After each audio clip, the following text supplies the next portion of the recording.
आपका स्वागत है। मैं विवेक बिंद्रा, मोटिवेशनल स्पीकर और बिजनेस कोच। आपने ठीक देखा थंबनेल, थोड़ी मुस्कुराहट आ गई आपके चेहरे पे। आज की वीडियो में मैं 3 स्ट्रैटेजीज बताऊंगा अपने आप को इवैल्यूएट करने की, प्रोडक्ट को इवैल्यूएट करना, कॉम्पिटेंस को इवैल्यूएट करना, परफॉर्मेंस को इवैल्यूएट करना। मैं tips, secret, strategies, frameworks, execution पे काम करता हूं।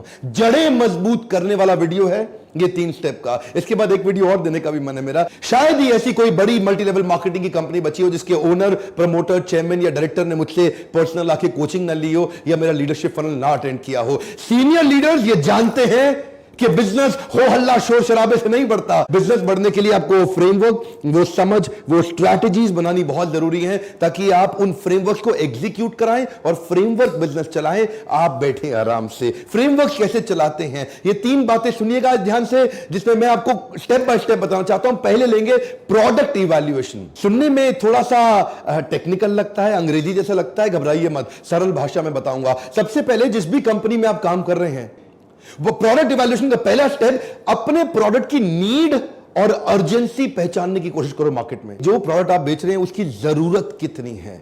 कई बार हम लोग कैसा माल लेके आते हैं, वो लेके आते हैं जिसमें मार्जिन ज्यादा है, वो नहीं लेके आते जिसकी नीड ज्यादा है। इसका सेकंड पॉइंट समझिए, identify the uniqueness of the envision product. ये बड़ा इंपॉर्टेंट है सेकंड पॉइंट। जो माल आप बेच रहे हैं वो कितना यूनिक है।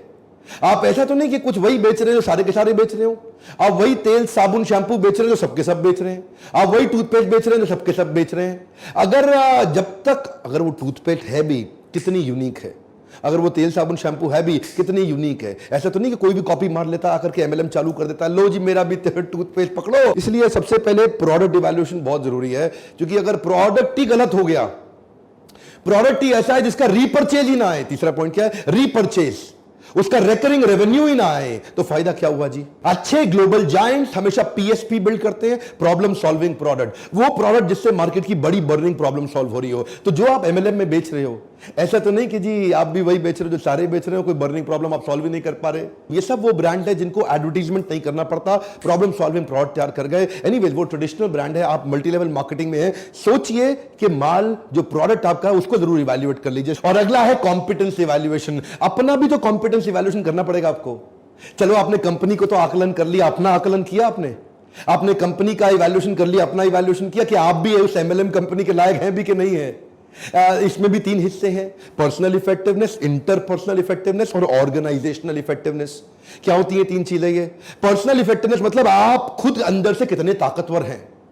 क्या आप में वो नेगेटिव कस्टमर को सहने की क्षमता है कि नहीं, आप में वो फेलियर को सहने की क्षमता है कि नहीं है। 100 लोगों से आप मिले, क्या आप में 95 नेगेटिव फेलियर्स को टॉलरेट करने की ताकत है।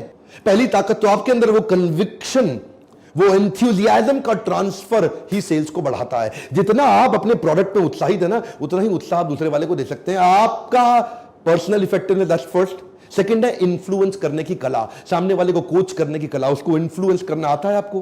क्या आप बड़े से बड़े ऑब्जेक्शंस को हैंडल कर लेते हैं। क्या आप दूसरों को प्रभुभावित कर लेते हैं। ये हो गया इंटरपर्सनल। पहला पर्सनल, दूसरा इंटरपर्सनल, तीसरा ऑर्गेनाइजेशनल। ऑर्गेनाइजेशनल क्या होता है, अपलाइन और डाउनलाइन। इनके साथ आपके कैसे संबंध, क्या आप अपलाइन को कंटिन्यूअसली रिस्पेक्ट कर पा रहे हैं या अपलाइन को अपने कंपटीशन की तरह देख रहे हैं। अगर अपलाइन से संबंध अच्छा नहीं, आपका गेम तो वैसे भी ओवर हो जाएगा। लंबा वो आदमी टिकता ही नहीं जो अपने सीनियर की रिस्पेक्ट ही ना कर सके। और डाउनलाइन को आप कितना इन्फ्लुएंस कर पा रहे हैं, इसको बोलते हैं ऑर्गेनाइजेशनल। ऊपर नीचे दाएं बाएं, जब पूरी ऑर्गेनाइजेशन को आप रन करने लायक हो जाते हैं, सबसे बड़े डायमंड बनते हैं आप। जैसा जैसा लीडर करेगा वैसा वैसा तो डाउनलाइन भी करेगा, पर जैसा जैसा अपलाइन कहेगा वैसा वैसा डाउनलाइन नहीं करेगा। लीडरशिप सफल तभी होती है जब आप करके दिखा पाते हैं। पहले आचार फिर प्रचार। जैसा जैसा लीडर करेगा डाउनलाइन अपने आप करेगा, पर अगर लीडर खाली कहेगा डाउनलाइन कुछ नहीं करेगा। आप एक्शन मैन है, आप प्रोसेस मैन है, आप पीपल मैन है कि आप आइडिया मैन है। एक्शन मैन एकदम एक्शन में लग जाता है, ये लोग एमएलएम में सफल हो जाते हैं। उसकी स्पीड तेज है, उसका एग्जीक्यूशन, डिसीजन अभी की अभी, राइट नाउ करके दिखाएंगे, जान लगा दूंगा, एडी चोटी का जोड़ लगा दूंगा, ये एक्शन मैन है। प्रोसेस मैन क्या है, नहीं नहीं नहीं, स्टेप बाय स्टेप चलेंगे। पहले डेटा दिखाओ, पहले मुझे थोड़ा पीछे के टेस्टिमोनियल्स दिखाओ, मेरे को रेफरेंस चाहिए, मेरे को डिटेल चाहिए, मेरे को पूरे स्टेप्स चाहिए, पहले एनालिसिस करूंगा। प्रोसेस मैन धीरे धीरे चलता है। पीपल मैन रिश्ते बनाता है। लोगों के साथ जुड़ के चलता है। और आइडिया मैन, उसको फंसा दो, वो नया आइडिया निकाल देगा, नया ऑल्टरनेट निकाल देगा, नया सोल्यूशन निकाल देगा। वो क्रिएटिव थिंकिंग है। एमएलएम के अंदर एक्शन और आइडिया का कॉम्बिनेशन चलता है, एक्शन पीपल का कॉम्बिनेशन चलता है। लेकिन अगर आपका प्रोसेस में स्कोर ज्यादा, क्योंकि हम आपका टेस्ट लेते हैं ना, पूरा इवैल्यूएशन करते हैं डिटेल में, और आपको रिपोर्ट बना के बता देते हैं कि आप एमएलएम में चलेंगे या नहीं चलेंगे, और चलेंगे तो क्या करना है, नहीं चलेंगे तो क्या करना है। अपने आप को चेक कर लिया। अब परफॉर्मेंस एनालिसिस। भैया आप घुस तो गए कंपनी में, एमएलएम में ज्वाइन तो कर गए, अब 5 स्टेप में देखिए कि आपकी परफॉर्मेंस ठीक आ रही है कि नहीं आ रही है। क्या आपके स्कोर बोर्ड बना पा रहे हैं आप? क्या आप अपने एफर्ट स्कोर और अपने रिजल्ट स्कोर, ध्यान दीजिएगा, मैं इसको बोल रहा हूं, ऐसा ऐसा हाथ कर रहा हूं, ये एफर्ट स्कोर, मेहनत का स्कोर, और ऐसा ऐसा कर रहा हूं, मतलब नोट कितना आ रहा, आपका महीने का इनकम कितना आ रहा, रिजल्ट स्कोर। ये वाला स्कोर अलग है, ये वाला स्कोर अलग है। जब ये वाला स्कोर एफर्ट वाला कंट्रोल में आएगा, तभी ये वाला जो मंथली चेक आता है, आपको वीकली पे आउट मिलता है, वो कंट्रोल में आएगा। तो एफर्ट स्कोर को कंट्रोल में करने के लिए पहले आपको 5 स्ट्रैटेजी की वर्कशीट बनानी होगी। बड़ी सिंपल है। मेरी ये मत समझिए कुछ स्ट्रैटेजी वर्कशीट, अरे पता नहीं क्या होता है। अरे मेरा काम ये है कि मैं साधारण भाषा में आपको एम्पावर कर दूं। बिजनेस करने के लिए खाली पागल की तरह भागना नहीं है, दीवार को धक्का नहीं लगाते, दरवाजे को धक्का लगाते। वही सिखाता हूं आपको कि मछली को पेड़ पे नहीं चढ़ाना, पानी में कैसे चलेगी। आपकी कॉम्पिटेंस, आपकी ताकत को एंगेज करेंगे। आपकी ताकत है इस तरफ और आप भाग रहे हैं इस तरफ, अरे मेहनत ज्यादा लगाओगे, रिजल्ट आएगा नहीं। आजकल मेरे हर बैच में, हर इवेंट में एमएलएम के लीडर्स तो जरूर ज्वाइन करते हैं।